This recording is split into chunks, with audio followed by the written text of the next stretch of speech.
We're going to take a look at a mock draft. This is from Chad Reuter from NFL.com. For the Browns, in round 2, pick 54, they go linebacker Jeremiah Trotter from Clemson. And then in round 3, has them come back and take a running back, Trey Benson, from Florida State.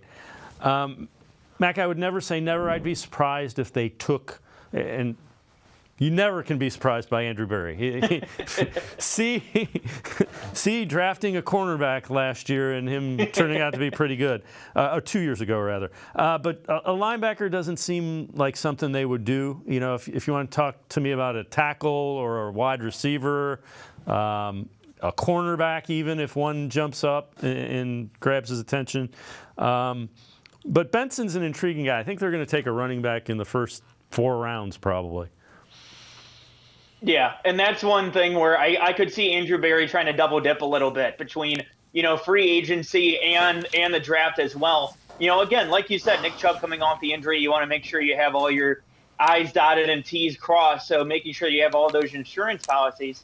But at the same time, I also think with linebacker, I could see them, potentially drafting somebody, maybe not with the first pick, because like you mentioned, this is actually a really good offensive tackle class. This is a really good wide receiver class as well. I could see them really attacking those and maybe even the interior of the defensive line as well. But at the same time, I also look at the linebacker position and, in watching the Super Bowl last night, Dre Greenlaw goes down and all of a sudden they have his replacement coming in. His replacement was targeted 9 times and allowed a catch on each target, including a touchdown last night. So really having those linebackers, having that linebacker depth really brought up, I think that's going to be massive, especially when you have somebody like Anthony Walker hitting free agency. I could see them targeting somebody, maybe not the first pick that they have or the second pick, but I could see that being a target later on. But I think that you're onto something there with the running back position, especially really kind of making sure that they have all of their insurance policies